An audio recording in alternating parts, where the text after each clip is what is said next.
How you doing? This is Billy Badass, president of the official GOAT podcast and the official GOAT museum. I'm here with Brian, the creator. What's good? What What's going on? Give him a round of applause. All right, all right.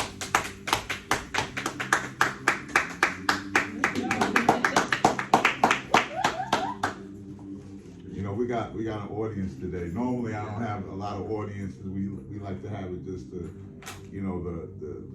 client, the person that actually being interviewed. But this is a special occasion because Brian, the creator, was very involved in the actual creating the GOAT Museum. So I wanted to make sure we acknowledge him properly. First of all, let's talk about Brian, man, and your endeavors. First of all, we met a few years ago, like a few years. Yeah, about 10 years. Been 10 years? Almost 5. 5 years? Yeah, 10. Where you get 10 No, from? it's been about, because we met at the radio station. You don't remember? That's Highly unique. Like 2018. Well, where we at now? 2017? We at 2024. 24. Yeah, that's 6-7 years. Yeah, that's good, man. Yeah, we've been doing business and hanging out and growing.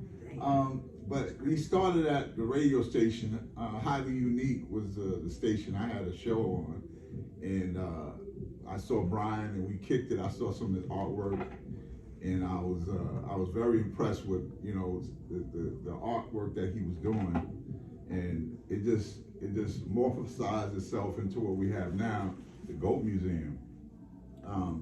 We started with the Trap Music Awards. I've been doing that for a while, but I thought it was another level to the game that we have, and that level was the GOAT. And now you see the GOAT. Everybody's doing the GOAT. You know what I'm saying? They got GOAT this and GOAT that. But you know what? That's one thing I learned from Russell Simmons. If you invent a game or you develop a game, you got to bring more people in so the game gets larger. Facts. All right, so you can't limit the game. You got to let the game keep growing. And you never know where it's gonna grow into.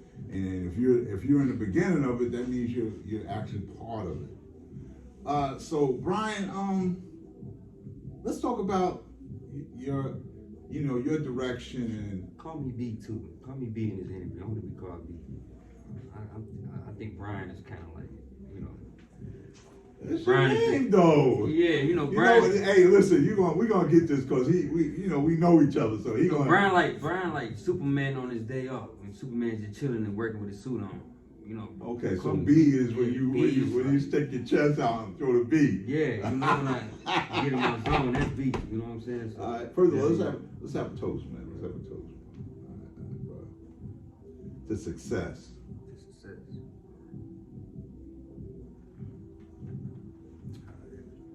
All right. So, talk to us, Brian. Tell us a little bit about, a little bit of your growth, and give us a couple of steps that you've taken to get to where you are now. Damn, I don't even know where to start, man. Well, let's start from Detroit, growing up in Detroit, having to make some critical decisions in your life, to come to Atlanta. I know that was that's a lot because it took me a lot to get to Atlanta. Yeah. But the critical steps that you took to get to Atlanta, then from Atlanta to Walnut, from Walnut to, all right. So, man, it really all started after my mom passed, man. Man, look at the cameras, man. Look at the people, man. Look at the people. I started when my mom passed like 20 years ago, cause I was a mama's boy. You know what I'm saying? I was like, it was 6 of us, and I'm the one that had to get the special needs and shit, cause I was bad as hell. I was like the badass kid out the 6 of us. You know what I'm saying? So, right. you know, my mom used to give me all kind of sketch pads and shit, coloring books, video games, just to keep my mind stimulated. Cause I'm always getting some shit as soon as I step off the porch. You know Because you was the bad boy of the family. Yeah, I was the bad boy. So everybody was kind of protecting you growing up. Yeah. Like your cousin down in Vegas. Was he like one of your? Ron? Huh? Talking about my cousin Ron? Yeah. Yeah, you know he very protective too, man, cause he know what we've been through. He know what I've been through as a kid. Right. And when I lost my mom, I had to stay with my dad in Canada, and the situation. How was that living in Canada, man? It's different, man. I mean, how old were you when you had to go to live in Canada? Shit, I was like 13, all the way to 15. So that's a critical time. I know I have a son that's gonna be 15 this year, and I can see the changes in him from the 13 to the 15. But see, like I was still drawing though. Ain't shit changed. You know, I wasn't advanced as I am now, but I was still drawing, hustling. You were selling your art? Hell yeah. Okay, so this is not new. When you was 13 years old, you were sketching stuff and selling it. Yeah. Well, I was more in school when I was doing that shit. You know, like sketching for school lunch money and stuff like that. You know, sketching for a bag of fruities, candy. You know what I'm saying? Right. Like everybody used to jug in the school in Detroit. Okay. Everybody had their little hustle in school, from selling CDs to niggas selling little nickel bags of weed, like, and I was just in my own lane with the art, and I had my own way. I had, you know, and so that's why you've always been creative with the way you create your art. Like you don't just do art, you create a lane. That's a good saying. Yeah, I create my own lane. I drove the dirt up. I paved that bitch. I put the paint on the pavement, everything. I made my own lane, my own road. You know what I'm saying? Like you know, and it took a lot of people in and out my life to make that road. You feel me? So everybody can get on that road. You feel me? That can be like the road to success or where I'm going. You feel me? We all going. Shit. Well, I think there's everybody has a road, and you seem to created a road, a lane for yourself. That's why. You know, me and you kind of was able to connect because I had my own lane and you had your own lane, and I didn't get your way, you didn't get mine, and you know, to this day we still able to do business and help each other. For sure. Okay, let me finish my story. All right, so this is your story right now. Yeah. So, all right, situation with me and my dad. You know, me and my dad real cool, man. We talk about anything, everything. But when it come to business, you know. We can kind of clash, you know what I'm saying? He a Gemini, I'm a Sag, so but we always get to the destination, but it's always a conflict. We always end up with the bag. Me and my dad, like my dad used to do heating and cooling. He put like AC units and furnaces in people's houses, and I used to help him. Me and my little brother Bookie, that passed away. So, and you know, once we get done, he give me and my little brother $100 each. And I used to tell my dad, like, keep that 100. I'm just helping you out, you know. But my little brother Bookie used to stack the bread up. He used to keep the money. And my dad was like, you know what, Brian, you gonna make it in life. My dad always told me that shit. Every time I give like turn the money down, he'd be like, man, you know what, Brian, you gonna go places. And I always stuck to that. You know what I'm saying? So shout out to my dad, man. But you know, everything went downhill when we got into it. You know, things got physical and shit. I wound up in foster home. So I was in foster home for like good 8 months after my mom passed. So you didn't really go rock with your dad after your mom passed? Nah, cause he had like a temper. You know what I'm saying? Like you can drop the fucking silverware on the floor and he get mad. You know? So, right. So you was like, I got to get away from this guy. Yeah, I had to get away from this nigga. Right. You know what I'm saying? But we always get along. We always get along when it's time to work and grind. You know what I'm saying? So growing up in Detroit and being around that environment, what do you think it lent to you in a positive way? Canada, Detroit. It taught me, man, to just stay true to myself and just stick with my purpose and what I know, man. Cause niggas out there, it's a lot of niggas in Detroit was lost and still is lost. Now, I had some stories. A friend of mine, I had a really good close friend from Detroit. He was part of Detroit's Most Wanted. And he was telling me a story about a friend of his that they were trying to kill him and they couldn't kill him, so they told him to come to the window, and then when he went to the window, they shot him. Yeah. And he was just telling me how dangerous it was in Detroit, you know, and a lot of people didn't make it out of Detroit. See, me, I'm one of them folks that was blessed to make it out, because I supposed to been gone at the age of 16. You know, I was in a little gang in high school called Black Squad. We thought the little diamonds and shit, but we used to get confused with the street. You know, confused, like we had it mixed up. It wasn't really mixed up, but they kind of registered the signs we was doing the wrong way. The other gangs, like street gangs and shit like that. Number streets. Y'all was a part of yeah, so we was kind of shooter gangs. Yeah, something like that. So it was kind of like a little beef, man. And you know, one day, you know, when I'm at my partner's house on Plymouth and shit, we smoking weed and shit, and you know, had a couple words with some niggas on the porch, and next thing I know, man, shit. It started popping? It started popping. My homie ran off, but I wound up scrapping with the nigga. I scrapped with one nigga, then 5 other niggas came and jumped me. You know, one nigga, I remember a nigga hit me in the head with a brick, one nigga pistol whipped me and shit. I'm against the fence. I'm only 16. Wow. And a nigga was finna pull the trigger, but that bitch jammed. In the back of my head, bro. I'll never forget that day. That would have been dead. But he hit me in the back of the head with the pistol, but it was just open, like, scar from him. I still got that bitch to this day. Right. But it's still like a cut in the back of my shit. Right. You know what I'm saying? And I had to go to him before hospital for like almost a week. I was in a wheelchair and shit. The dude that ran off on me, I think he got killed or some shit. I don't know what happened. I ain't never heard back from that nigga. I ain't never seen him again in life. Wow. So the whole school was like, man, we got this nigga, we empty out this nigga locker, we robbed this nigga. I'm like, damn, I'm like, man, I was on some shit like, keep the peace. Because he ran off? Yeah. The whole school heard about it. So he disappeared. He disappeared. And he disappeared for good. Like his body, I ain't seen this nigga. I ain't never seen him no more. You know? So wow. That's a story you ain't never heard. I ain't never heard that story. We'll be right back, man. The official G.O.A.T podcast. We're here with Brian, the creator, and we'll be right back.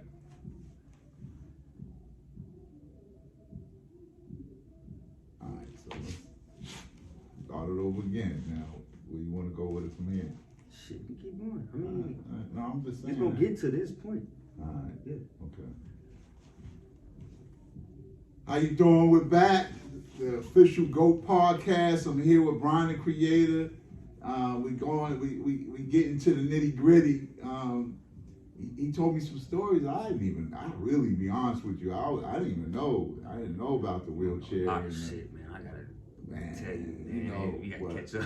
It's serious when you hear from a brother that you hung out with, you travel almost damn the world, and he's still growing, and I wanted to kind of bring his story to life because he is part of my story.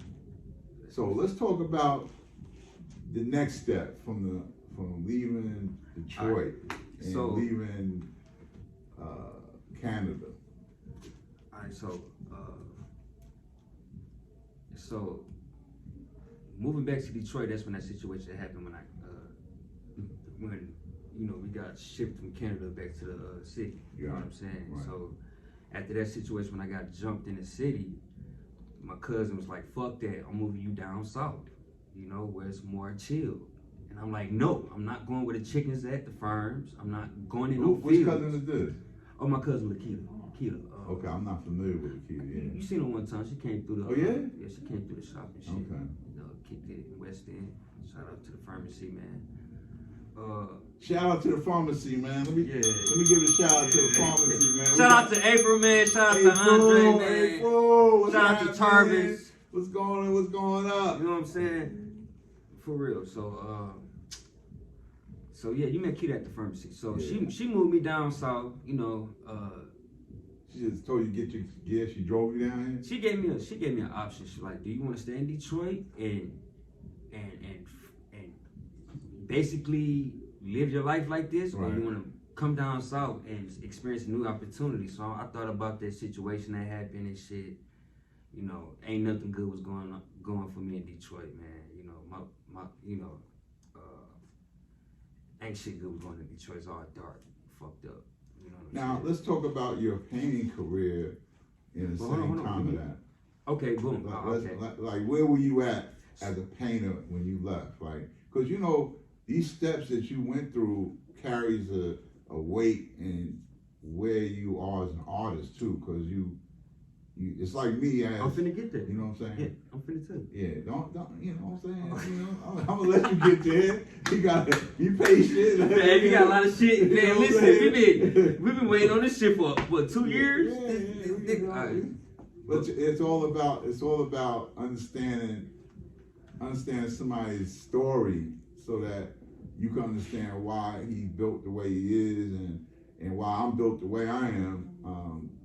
Through his story, you know, your story comes out as well. You know what I'm saying? So that's why it was important for Brian to come over here, and he's part of the GOAT Museum. So you come to the GOAT Museum, you're gonna feel, you know, Brian in the GOAT Museum because he's done a lot of the artwork in here. Call me B, man. Come on, man. I'm cats in the street gonna call you B. I'm Brian. I call you Brian. Brian, I don't know, man. You feel like I'm in school again, man. Oh, like the teacher calling my name or something. You already sound like a teacher, man. But but you're in an interview. I gotta call you. What your name is. You don't want nobody walking around saying, "Yo, hey, what's up, B?" They don't even I'm know like, what up, nigga? They don't know your name. They gotta know it's Brian, the creator. B. All right, let's go. All right, so, I mean, after the situation, you know, when I got into it, you know, got jumped, I went to the hospital, and damn near almost lost my life and shit. I painted. You know, my cousin Keita told me I couldn't come out the room, and all I had was a fucking sketch pad and a box of color pencils that been sitting in my room for about a whole year. I ain't touched that motherfucker. Wow. So, I went crazy. You know, I started drawing my mom and my cousin Keita at the club. You know, cause you know every time when I draw my mom, you know I get some type of energy from her. You feel me? Right. I be feeling it. Right. So I got down on that, and I took it to school, and I wound up getting like 2 offers of a scholarship when I was like in the 10th grade. The art you brought to the school? Yeah, from when I drew my cousin and my mom. But what happened was my grades wasn't right, so they dropped the scholarship. 10th grade, you know. So what school was it? What kind of scholarship was it? It was to a community college. Okay. And I got it. You know, they invited me out to participate in the art program when I graduated. Even when I was in high school, I was still going to the colleges, still learning. You know, getting courses. So when I graduate, I could already be advanced in that shit. You know what I'm saying? So that's when it really started, man. You know, like when I really started taking it serious, cause you know I was in the streets. I was really in the streets when I was staying with my cousin and shit, on the block, just getting in all kinds of shit. And that was out here, or was that in Detroit? Detroit. That was in Detroit.